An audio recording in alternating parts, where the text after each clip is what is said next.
Olá, ele é graduado em jornalismo pela Unesp e mestre e doutor em comunicação e semiótica pela PUC São Paulo. Desenvolve pesquisas sobre as relações entre comunicação, esporte e economia, com particular interesse para os aspectos espetaculares e imagéticos do esporte. Autor do livro Futebol S.A. A Economia em Campo, trabalhou para diversos veículos de comunicação, entre eles a Gazeta Mercantil e a revista Forbes Brasil. Na Universidade Presbiteriana Mackenzie, é professor nos cursos de jornalismo e publicidade e propaganda. Desde 2014, atua com negócios do esporte, marketing, tecnologia, imagem, entretenimento e educação. O projeto Memória 20 anos do curso de jornalismo do Mackenzie recebe hoje o professor Anderson Gurgel. Olá, professor, tudo bem? É um prazer receber você aqui hoje. Olá, tudo bem? Eu que agradeço o convite. Fico honrado pela oportunidade de participar de um projeto tão interessante e que resgata a memória, uma coisa que nosso país precisa cada vez mais, né? Entender os processos. E falando em memória, conta um pouquinho sobre a sua pra gente. Como escolheu o jornalismo? Por que escolheu seguir essa profissão? É interessante relembrar esse processo. O meu caminho natural teria sido fazer exatas, né? Eu fiz colégio técnico, estudei química, gosto muito de números até hoje. Acho até engraçado essa coisa de estudante de humanas não entende de números. Não é muito a minha realidade, não sou um especialista, mas lidei muito tempo. É que aí eu acho que tem um pouco da vocação, da vontade, né? Eu estudei num colégio muito bom, eu tinha acesso a excelentes professores da área de humanas, tive curso de teatro, tinha professores de literatura, que inclusive alguns com autores de livros didáticos, e eu acho que aí a vocação veio mais forte, né? Era um universo, ainda que tinha uma vocação forte para exatas, me gerava muita oportunidade de ter um contato com literatura, com expressividade do teatro, com a questão da história, tive professores de história muito bom, e aí naturalmente rolou aquela vontade do famoso IC, né? E aí eu prestei o vestibular na área de jornalismo, porque eu já gostava muito. Meu pai na época tinha um bar, e eu trabalhava com ele numa parte do dia, e o bar era frente a uma banca de jornal, e eu comprava jornal todo dia, ficava lendo, ele lia sobre cinema, ele lia sobre política. Então acho que esse ambiente, tanto de trabalhar com meu pai, tanto da escola, que tinha uma forte vocação para humanas, acabaram influenciando bastante, tanto que foi muito natural o processo, apesar de ter muito orgulho da minha experiência na área de exatas, a migração para humanas foi muito tranquilo e foi uma vivência muito boa, foram 4 anos muito intensos e dedicados à formação humanística. E tendo tido esse contato com exatas, por que optou o jornalismo esportivo e não o jornalismo econômico, por exemplo? Essa é uma boa questão. Na verdade, assim, na verdade é um marcador muito forte, mas é bem isso. Eu sou jornalista econômico, né? Essa é uma história que eu sempre tenho que contar para os meus alunos quando começam as minhas aulas.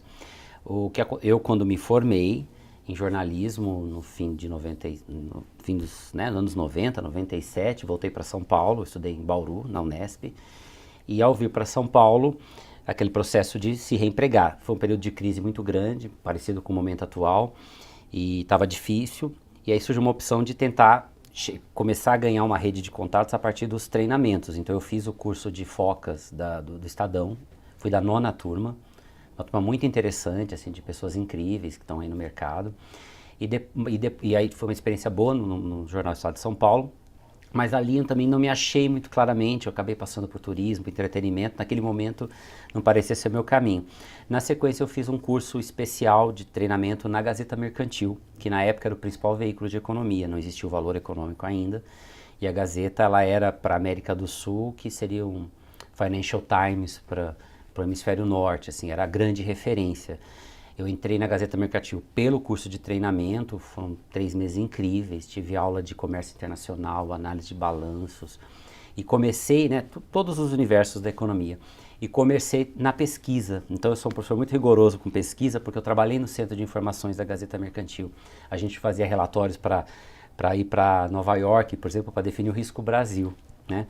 E nesse processo da Gazeta Mercantil, com a minha primeira experiência em redação, quando eu fui trabalhar com negócios, a editora Cida Damasco, uma excelente jornalista, hoje já aposentada, mas ainda tem coluna no Estadão, a editora me chamou e falou: Anderson, você tem cara de esporte. Eu lembro como se fosse hoje, me deu um livro de marketing esportivo. Eu fiquei meio chocado, porque Imagina, depois de anos me preparando para a economia, e eu comecei então na economia a cobrir negócios do esporte.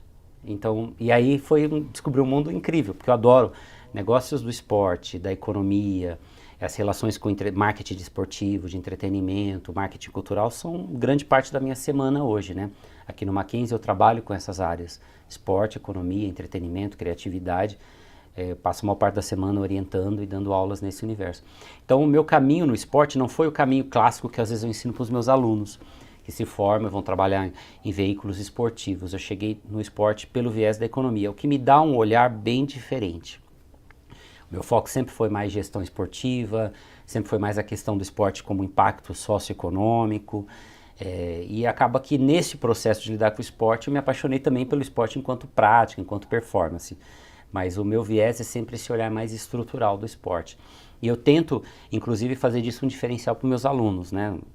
Quando tem aulas de jornalismo esportivo, marketing esportivo, mostrar que o esporte é mais do que só uma paixão, uma coisa frívola do cotidiano. Ele tem um impacto na vida das pessoas concreta, em economia, em estilo de vida, em saúde. E eu espero contribuir para que alguns consigam com isso achar um diferencial de mercado. E Anderson, a gente também vai querer saber um pouquinho de dicas que você tem a dar, porque a gente sabe que aqui no Mackenzie muitos alunos entram já visando o jornalismo esportivo e um pouquinho da sua trajetória aqui como professor. Mas isso a gente fala no próximo bloco, tá bom? O Projeto Memória 20 anos de jornalismo volta já.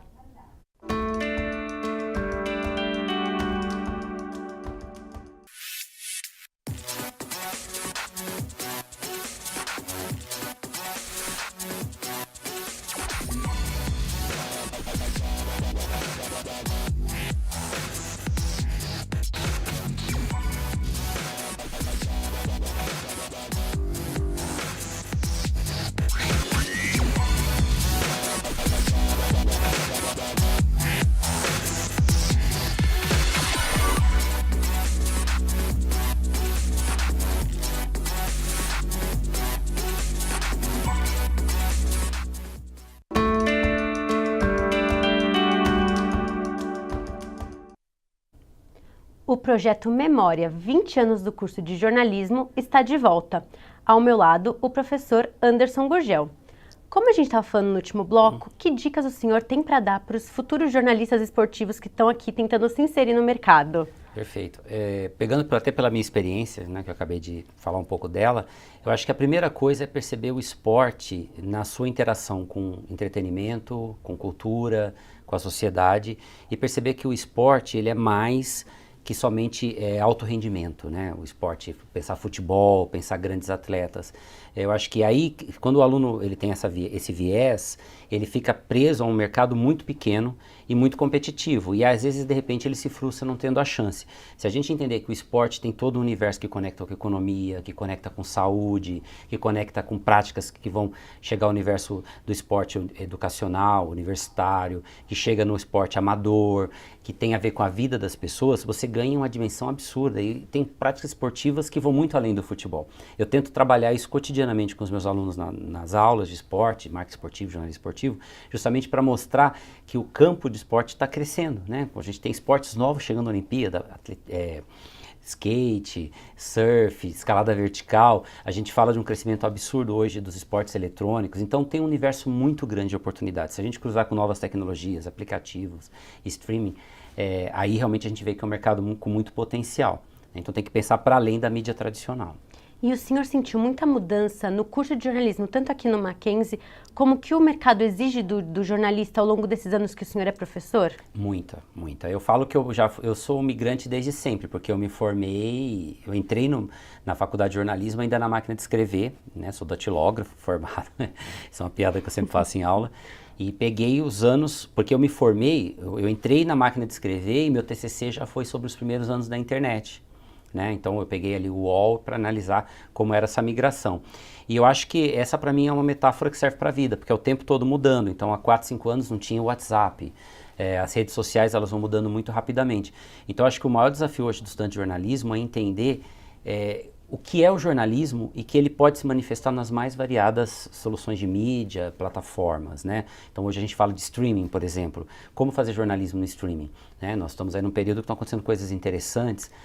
lançamento de produtos jornalísticos em plataformas de streaming, nós temos os aplicativos cada vez com mais espaço, as redes sociais em mudanças constantes.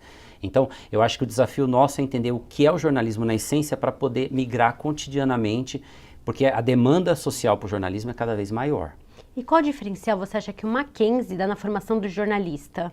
Então, eu acho que o diferencial passa principalmente por essa percepção da migração das redes. Então, é um curso muito menos preso na estrutura do jornalismo básico, que permite que o aluno possa testar nesses novos formatos. Então, ele vai para o mercado muito mais conectado com o que vem de tendência. Então, é importante que o aluno tenha aula de jornalismo de revista explicando a história da revista? Claro que sim, mas entender o que é revista hoje, quando um dos principais portais brasileiros, o UOL, está lançando uma revista eletrônica no seu portal.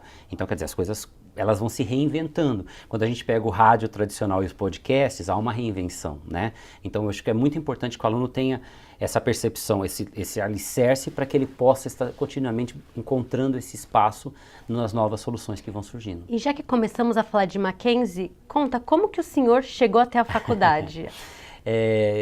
Tem uma relação antiga com o Mackenzie de contatos, de amigos que trabalham aqui, né, há muitos anos.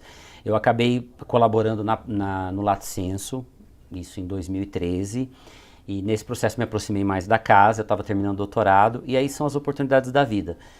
Na época eu estava terminando o doutorado, tinha reduzido muito aulas em outras instituições por causa do doutorado, e quando eu terminei, por coincidência, o Mackenzie precisava de um professor com esse perfil, que pegasse e assumisse a área de esporte. Então eu já entrei no Mackenzie trabalhando nos dois cursos, publicidade e jornalismo, simultaneamente com as disciplinas de esporte. Então eu assumi jornalismo esportivo no jornalismo e marketing esportivo em publicidade.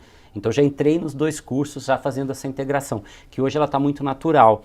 Né? Na época que eu entrei, as pessoas estranhavam que eu trabalhasse nos dois cursos. Eu acho que hoje pensar publicidade e jornalismo juntos é fundamental no momento de crise midiática muito forte, né? Então tem esse histórico aí e dessa demanda que o curso tinha de um professor que pudesse trabalhar esporte e entretenimento com os alunos. E qual a importância do Mackenzie na sua carreira? O Mackenzie é uma instituição com muito respeito do mercado, então eu já cheguei aqui com uma trajetória como jornalista e profissional de educação, mas eu sinto que o Mackenzie me deu mais respaldo, principalmente para esse projeto que eu trabalho hoje, que é trabalhar um conceito de jornalismo esportivo, falando de jornalismo, mais inclusivo e diverso. Então, você está mostrando isso numa instituição que tem um forte apelo de mercado, que tem uma presença no mercado, dá mais legitimidade para essa discussão. Então, quando eu defendo que o jornalismo esportivo precisa ser mais diverso e inclusivo, nas mais variadas causas, esporte para mulher, esporte para deficiente, o esporte que vai além do futebol, falar nisso numa casa como Mackenzie me dá muito mais acesso e é legal ver isso aparecendo já na mídia. Então vários dos meus ex-alunos em grandes veículos começam a colocar isso em prática, eu começo a ver cada vez mais pautas falando de amadorismo, de esporte educacional, dando espaço para grupos, mulheres, deficientes, então isso é muito legal e é o que eu acredito e é o que eu defendo cada vez mais. E qual dica o senhor tem para dar, assim, para as pessoas que querem se inserir, que querem entrar no mercado de trabalho? A gente vai encerrar aqui agora. Maravilha. Com essa pergunta. Eu volto ao início da minha fala, né? Quando eu era lá jovem, trabalhava com meu pai, adorava ler jornal. Não tem como ser jornalista se você não gosta de notícia, de boas histórias. Então, um estudante de jornalismo precisa ir atrás das histórias, ler. É muito audiovisual, muito livro, muita leitura, seguir pessoas interessantes em redes sociais. Eu acho que a leitura continua mais válida que nunca, porque ela que dá um alicerce para a nossa formação. Mas ser uma pessoa curiosa e que tenha vontade de contar boas histórias nos mais variados formatos e plataformas. Anderson, a gente vai ficando por aqui. Agradeço muito o bate-papo, com certeza agregou muito na carreira de muitas pessoas que vão assistir esse programa. Muito obrigada, viu? Eu que agradeço pela oportunidade, sucesso para o projeto. Obrigada. E o nosso muito obrigado também a você que nos acompanhou nesse bate-papo. Até o próximo episódio do Projeto Memória.